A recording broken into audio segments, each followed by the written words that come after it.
And today we're going to be reviewing When You Reach Me by Rebecca Stead. So, overall, I really love this book. And this book, I actually think that it takes the place as one of my top 15 favorite books. And I also think that one of the traits that I really look for in good books is suspense. Because it's like cliffhangers where you just want to keep on reading. So then I think that that's one of the key traits that makes a book a great book. And this book has exactly that. And when we started getting the notes from the Laughing Man, I was actually really excited to read the next notes, because the first note said, like, I'm coming to save your friend's life and my own, and obviously that's pretty freaky. Like, imagine you just randomly get a note that has the first letter of your first name on it that says, I'm coming to save your friend's life and my own. And then it would rather feel like a prank, or if you're sort of superstitious or believe in a lot of things, then you would think that 2 lives are on your hands. So, I really have nothing bad to say about this book. There's nothing wrong with it overall. I love it, and I'm also really amazed, because personally copyright is sort of a new concept for me that I don't fully understand yet. So then when Miranda says that she's reading A Wrinkle in Time by Madeleine L'Engle, so I was just thinking, so is this copyright or is this not copyright? Turns out it's not copyright, so I actually really enjoyed that part too, because A Wrinkle in Time, I agree, is a really great book, and it also really fits the theme of this book, which is sort of about time traveling. And moving on from that and adding to time traveling, I'm really amazed that Marcus and Julia understand the concept of time traveling, because time traveling, overall, it's hard. I mean, so what can be transported through time, what can't? When and where do you land when you transport in time? What happens if your other body sees you? If you get killed in your past body, then do you just disappear, or do you fade away, or are you still there in the future?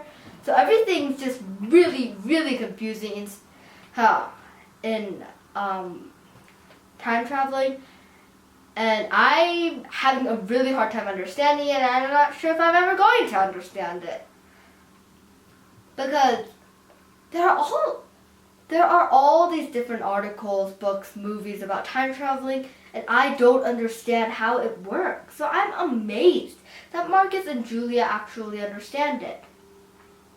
And what I'm also wondering is, since the Laughing Man knew that Sal was going to, well, get hit by a truck, I'm wondering, are Marcus and Julia going to know that there's going to be another kid in the next generation that has a best friend, and are they going to send the new best friend notes and tell them, hey, I'm coming to save your friend's life and my own?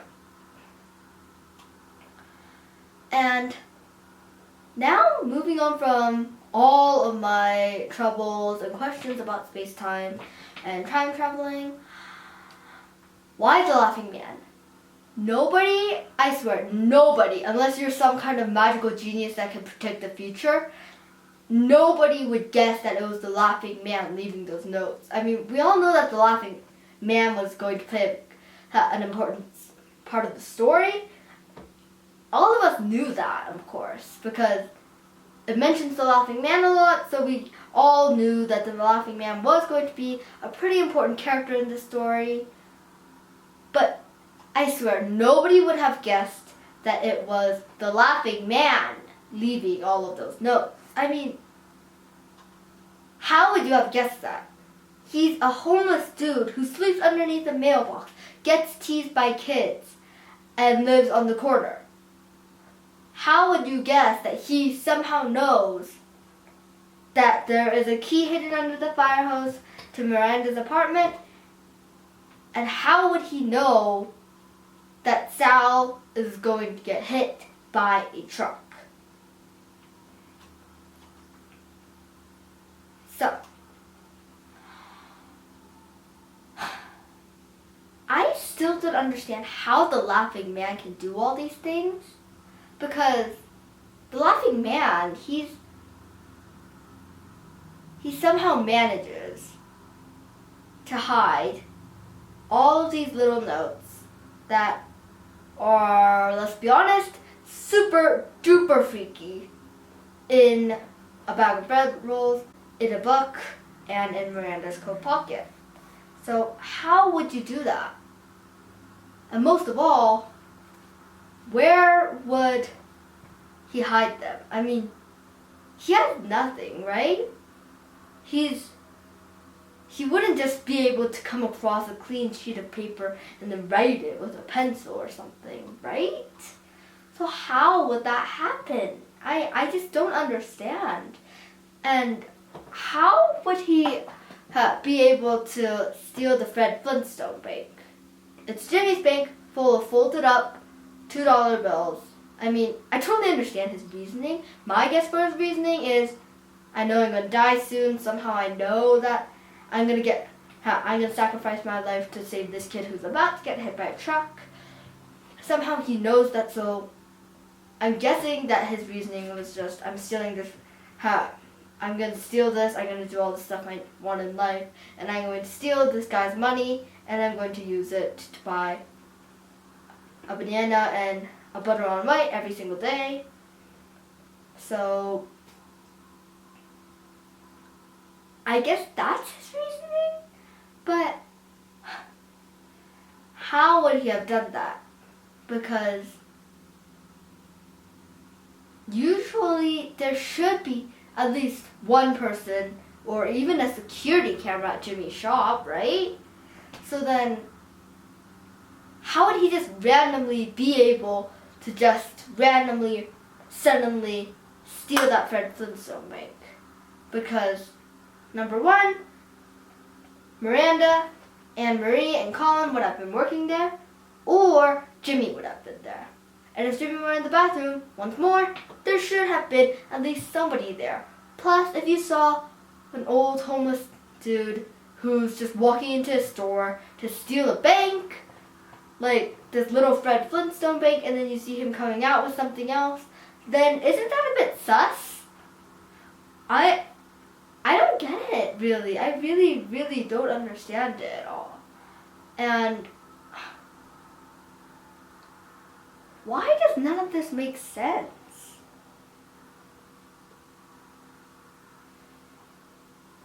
And I'm also questioning, is he like reliving this moment? Has this moment where Sal gets hit by a truck and Miranda can do nothing to save him, has this moment already happened? Has he already seen it happen and then somehow managed to go back in time and sacrifice himself for this kid?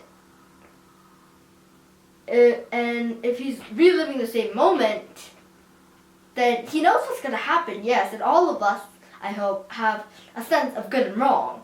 And all of us do want to help somebody. All of us do want to do good deeds, but sacrifice yourself for another kid that you don't even know? Just another random kid who just walked past you every single day, calling you all of these random names that all the other kids call you. Why would you want to save that guy? I mean, yes, it was a very, very, very heroic act. It was it was an amazing thing for him to do. It was great. I mean, that's perfect. He saved somebody's life. It's amazing. It's like, wow, thank you for saving my life. And if you save a dude's life, that's just obviously, there's nothing wrong with that. Just sacrificing yourself? I don't know. Maybe somebody out there who's watching this video, maybe you would gladly sacrifice yourself for a guy, for a random kid. But personally, I think that's a bit much. I don't know. It's just, yeah, it's just a bit much. And lastly, I'm also going to talk about, I personally really, really liked her relationship with Miranda, and I also liked how Miranda suddenly, I feel like she just started getting out a lot more after she kind of had like one best friend, and I'm pretty sure most of us have all made that mistake to think that you have one best friend and they're going to stay with you for this entire life. I guess a lot of people would have made that mistake, and I guess that Miranda would have thought so too, because maybe she just thought that Sal would be her best friend forever and ever and ever. But after Sal sort of got punched in the stomach and then he stopped talking to her, I don't know, I just feel like suddenly she was really, really lost, and she's just like, what just happened? Now who am I going to hang out with? So then I was really, really glad that she started hanging out with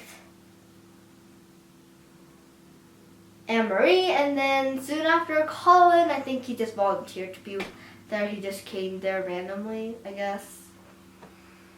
And overall, I have nothing else to say.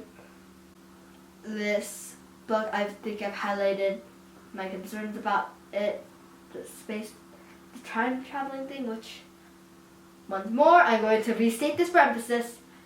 I will never understand how time traveling works. I will never, ever, ever, ever, ever understand it, no matter how hard I try, because I don't get it. I don't get it at all.